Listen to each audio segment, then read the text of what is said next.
Greetings, fellow detectives. Wizard Kitten here, bringing you a new Nancy Drew analysis video. Today's video is brought to you by the patrons over at Mystique Manor. Thank you for your continued support. For today's analysis video, we are going to be exploring one of my favorite subgenres of all time: historical fiction mysteries. Words cannot express how much I love me some historical fiction mysteries. It's by far my favorite book genre. Honestly, 90% of what I read involves a present-day mysterious situation that can only be solved by connecting the dots of the past. If the setting is British, a little fantastical, involves treasure, or is Gothic-inspired in any way, all the better. So it's perhaps no surprise that some of my favorite Nancy Drew mysteries in the series are based in historical fiction. For the purposes of ranking all of these delightful Nancy Drew storylines, let's agree on a definition. Games that are included as part of this ranking must revolve around a central, named historical figure. The historical figure can be real or imagined, but that person's history must play a significant enough role in the mystery that they are memorable and noticeable. The historical figure doesn't necessarily need to be related to the present-day mystery, but as we'll discuss in a bit, that does tend to play into the game's favor when ranking. The historical figure can no longer be living, and they need to have been gone for quite some time. Otherwise, it doesn't really feel historical. For example, Charlotte Thornton or Kate Drew would not count. And now that we agree what a historical fiction Nancy Drew mystery looks like, let's talk parameters, because you know that I like to keep things as objective as possible. Each Nancy Drew game that fits our criteria will be judged on 3 separate categories in this order of importance. First, what is the historical figure's connection to the present-day mystery? How involved are they in the devious deeds that are currently at hand? I find that when the historical figure is a direct cause of the present-day mystery, that the story as a whole feels so much more cohesive and complete. It makes the modern-day storyline feel much more important, in addition to allowing us to experience a historical storyline as well. Second, how important is the historical figure in the game, and how much do we learn about them and their life? Do we learn enough about them to think of them as a real character? Even without meeting them, does the game give us enough information to picture their appearance, personality, and life? Games that more fully flesh out the historical figure tend to be stronger as a whole, because it makes the historical storyline feel less like an afterthought and more critical overall. Third and finally, how present is the historical figure? In other words, how often do we feel their presence within the game? Are the locations teeming with their influence? Are there constant nods in our present-day surroundings to the ghosts of their past? The more this is done, the more exciting and realistic the historical storyline becomes. Now, there are a lot of games that fit our criteria, 16 in fact, so I will be keeping my descriptions relatively brief and sharing their final scores at the end. Ties are broken in order of priority first, connection, importance, and presence, and then by my personal preference if necessary. And before we begin, here is your obligatory spoiler warning. The plots of the following 16 games will be discussed in detail, though no culprit spoilers will be revealed. You have been warned. And without further ado, let's get started. Number 16, King Piccol, Secret of the Scarlet Hand. At Beach Hill Museum in Washington, D.C., Nancy works as an intern, learning about the history of the Maya people and one of the most famous Maya kings, Piccol. What begins as a harmless unpaid internship turns into a grand theft of one of the museum's most priceless artifacts, a carving of King Piccol himself. As such, King Piccol had little to nothing to do with the present-day mystery. The carvings of himself and the prized monolith at the museum were carved either to honor him or by his demand in order to idolize him. But regardless, he didn't intend for some rando in the future to steal them. We also don't learn much about King Piccol himself other than that he was pretty full of himself, as kings tend to be, and that he wielded a great deal of power and influence. Perhaps, though, this is one of those situations where he existed so far in the past that we can't really know much about him at all. Though his influence throughout the museum is fairly palpable, the museum is more broadly about his culture. A very interesting historical figure with much to teach us, but not really central to the case.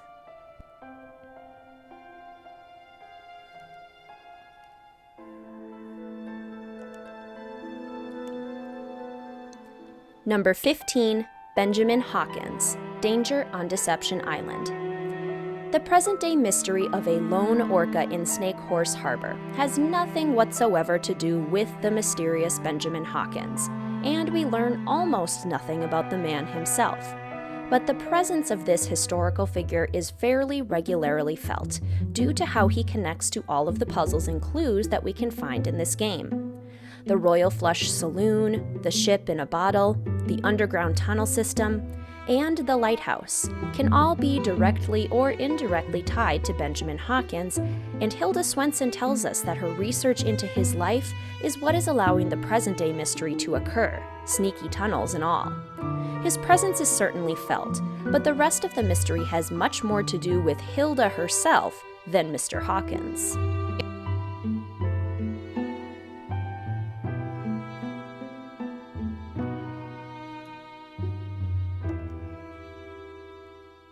Number 14, Nikola Tesla, the deadly device. Tesla has no connection to the present-day murder of Niko Jovic, nor do we really get to experience his presence until the very end of the game when a secret space is revealed. But we do learn enough about Tesla in this mystery to notice a lot of parallels with the present-day Niko. In fact, this game does something really interesting in that it brings Tesla to life in the form of Niko, in addition to giving us a lot of books and resources to read in order to learn more about his life. As a result, Tesla does feel like a more important figure, one that we really do need to understand in order to figure out why someone would want to kill someone like Niko. But beyond that, his role in the mystery itself is much more limited.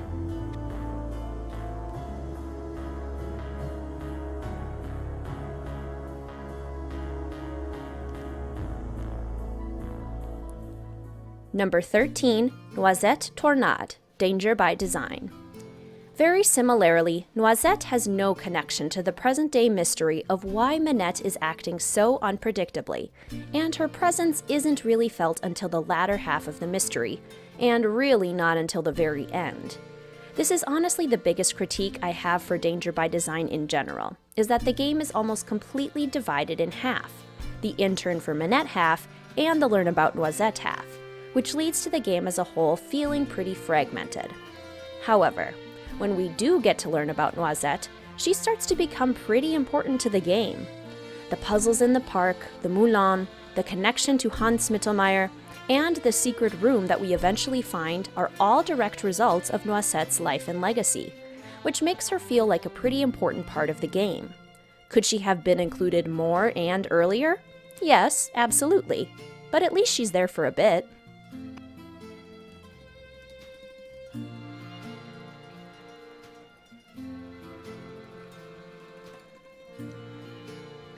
Number 12, Rolf Kessler, the Haunted Carousel.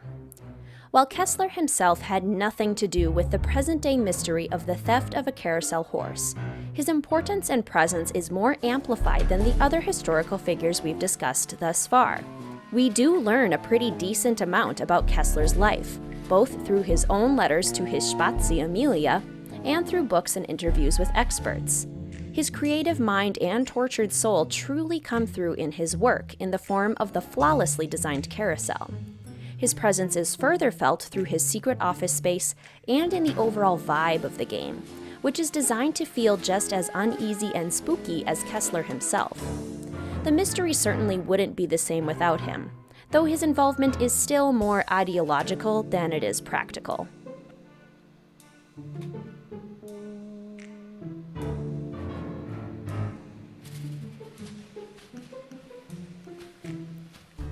Number 11, Harry Houdini, the final scene. Similarly, Houdini doesn't have anything to do with the kidnapping of Maya Wynn, but his presence and importance are more felt throughout the entirety of this exciting mystery. The hidden magician's room, the hidden documents, and the changing sets on the Royal Palladium stage all exist because of Harry Houdini. We also learn a bit about Houdini's personality and character through the documents, some plaques around the theater, and through conversations with the iconic Eustacia Andropov. Without understanding Houdini and his personality, the mystery would be unable to be solved. His secretive nature is what allowed for so many hidden spaces and puzzles for the culprit to utilize in order to hide Maya. Like the haunted carousel, the mystery wouldn't be the same without Houdini's influence, but his involvement still has fewer practical implications and more symbolic ones.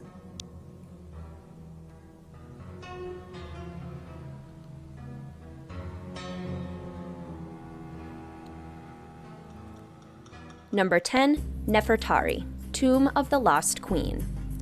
Nefertari has absolutely nothing to do with the present-day mystery of her tomb being explored by archaeologists. In fact, I think we can pretty definitively say that she would rather they not be there in the first place. This is the first time, though, that a historical figure's influence is felt through the entirety of the mystery, because the tomb was literally designed for her. Everything from the hieroglyphs, to the curses, to the cat tomb, were designed with protecting Nefertari and guiding her to the afterlife in mind, so her legacy is very much present. We also get to learn quite a bit about Nefertari, or at least as much as we can, through books, exploring the tomb itself, and through conversations with Professor Hotchkiss. The mystery couldn't have happened without Nefertari, even if she'd rather it hadn't.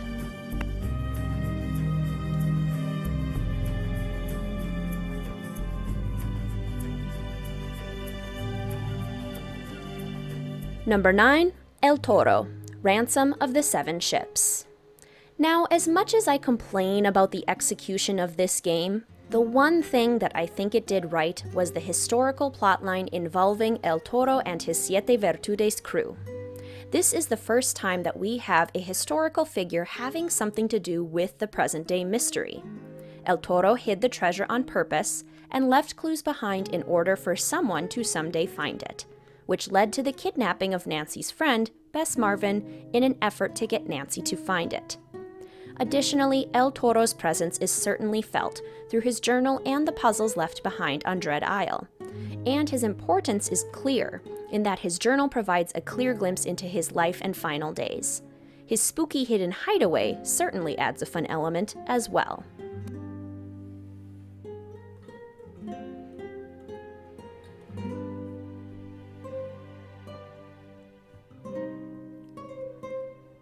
Number 8, James Lawrence, Sea of Darkness.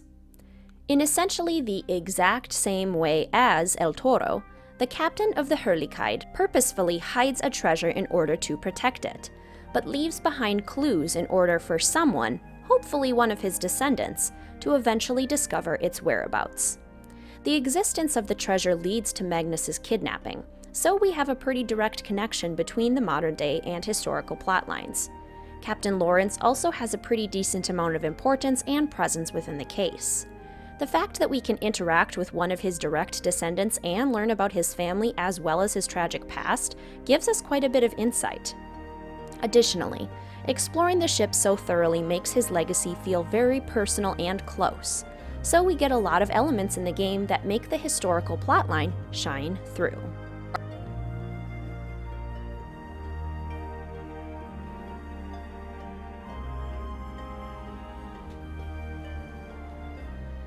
Number 7, Marie Antoinette, Treasure in the Royal Tower. Indirectly, Marie Antoinette does have a substantial connection to the present-day mystery, in that the library vandalism wouldn't have happened had the culprit not been searching for her treasure. Though this was hardly Marie Antoinette's intent, understanding her life and motives is incredibly important to solving the vandalism case and subsequent treasure hunt. We learn a great deal about Marie Antoinette through books and in-depth discussions with Professor Hotchkiss, making her a prominent figure in the game, one that the game certainly couldn't function without. Her presence sadly isn't really felt until the end of the game, because really, the castle is more in line with Ezra Wickford's style and life than it is with hers, but nevertheless, a marvelous historical plotline.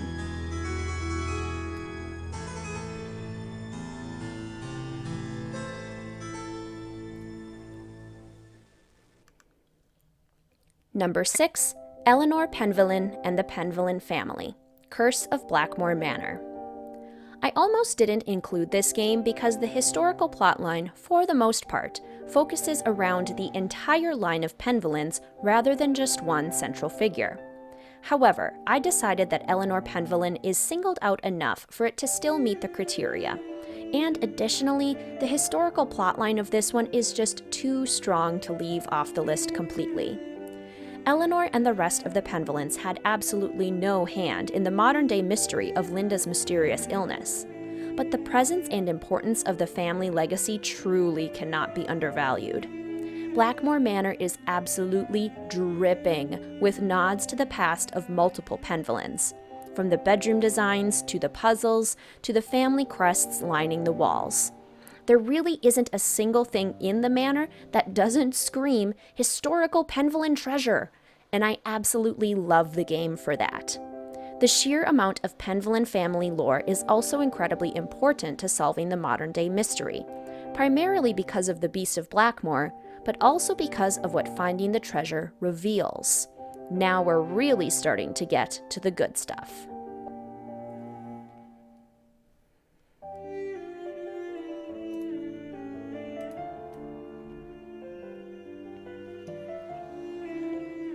Number 5, Lizzie Applegate and Diego Valdez, Message in a Haunted Mansion. A personal favorite of mine, I simply adore all of the tidbits of information that we get to learn about the love story of Lizzie Applegate and Diego Valdez. We learn quite a bit about Lizzie through historical documents, her journal, and the Golden Gardenia itself, but we don't get quite as much information about Valdez, which is what keeps this game from a score of perfection in this ranking. Despite this, the locations are simply oozing the personalities of these two characters and their shared history. From the secret codes, the puzzles, the hidden attic, the hauntings, and the saloon, there isn't a room in the house that doesn't remind us of their presence. And of course, they are directly tied to the modern-day mystery because, without his treasure left behind and the clues to find it, the culprit wouldn't be so inclined to cause so many unfortunate accidents.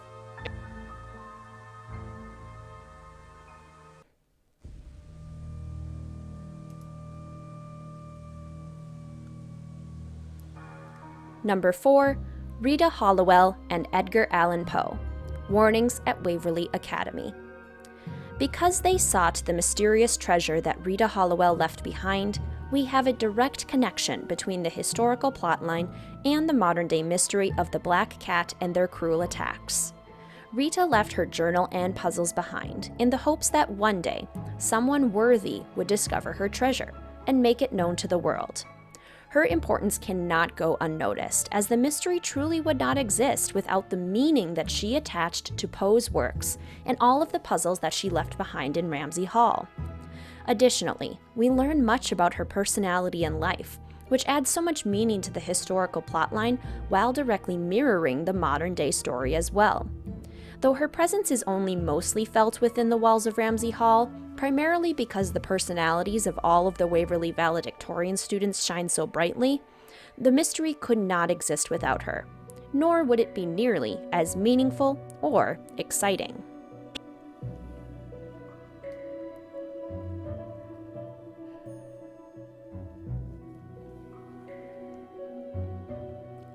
Number 3, Mickey Malone, Ghost Dogs of Moon Lake. I adore. The only thing that keeps this game from perfection is that Mickey's presence on Moon Lake isn't fully felt at every single location. Is the cabin dripping with his personality? Of course. Are the woods and adjoining cemetery oozing with Mickey Malone vibes? Certainly. Is the hidden area in this game absolutely to die for and steeped with gangster ambiance? Quite. But the other locations on Moon Lake are not. Despite this, the modern-day mystery could not be more connected to the historical plotline of a gangster who loved his dogs and hid a massive pile of gold on his property. Without him, Sally would not be experiencing ghost dog attacks in the middle of the night. And beyond that, we get to learn so much about Mickey, from information at the ranger station, to chats with Vivian Whitmore, to his custom doggy installments around the cabin, and more. He is such an iconic historical figure who really shines in this game.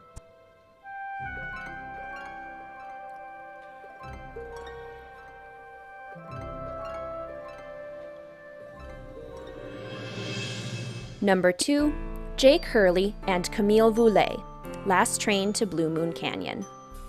Reaching perfection, we have historical fiction done absolutely right. The train itself is packed full of the ghosts of Jake and Camille's past, and sometimes literal ghosts. From their private cars to the intricate designs of the train, hand-chosen by Jake, their influence is simply breathtaking. We get to learn a great deal about each of them as individuals and about their tragic love story, through the train itself and even through the small town of Copper Gorge. Finally, the modern-day mystery could not be more clearly connected to the historical one, because the modern-day mystery is, what happened to Jake Hurley and his treasure? You can't get more connected than that. This gem of a storyline connects all the dots, treats us to a beautiful story of true love, and brings us moments of excitement every step of the way.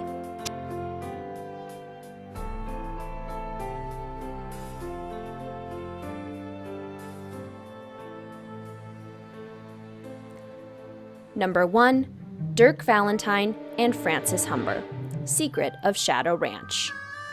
And while Last Train to Blue Moon Canyon is historical fiction perfection, I'd argue that Secret of Shadow Ranch is even more so.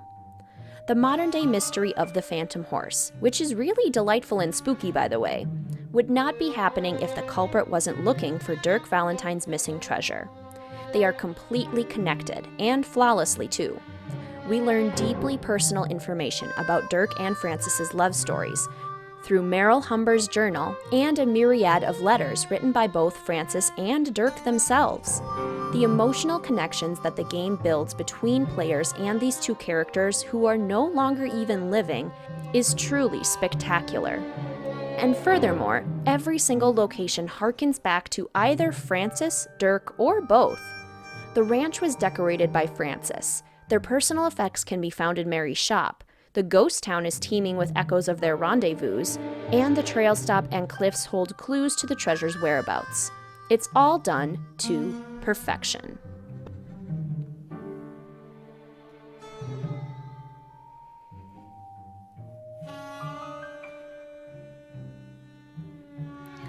So, there you have it, fellow detectives.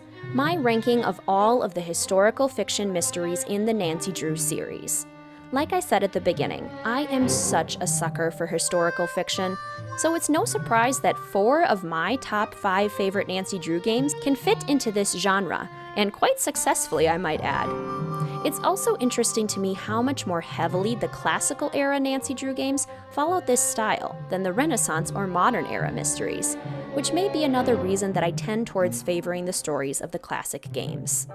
Regardless, I love all of these historical mysteries, and I thoroughly enjoyed giving them the analysis and recognition that I feel they certainly deserve. But what do you think, fellow detectives? Do you agree with how I ranked the historical fiction mysteries? Were there any that surprised you? Do you enjoy historical fiction as much as I do? Let a Wizard Kitten know in the comments section down below. I hope you enjoyed today's analysis video. If you would like to come join a fantastic group of fellow detectives at Mystique Manor as a patron for the channel, gain access to exclusive content, and support the making of more content like this, please check out patreon.com/wizardkitten. Please feel free to also follow @PerfectionistsAnonymousPod on Instagram for my new side project, a podcast for perfectionists called Perfectionists Anonymous. And as always, please feel free to like, comment, subscribe, and hit that notification bell for more Nancy Drew and Sims 4 content. Thank you so much for watching, fellow detectives. I will see you soon.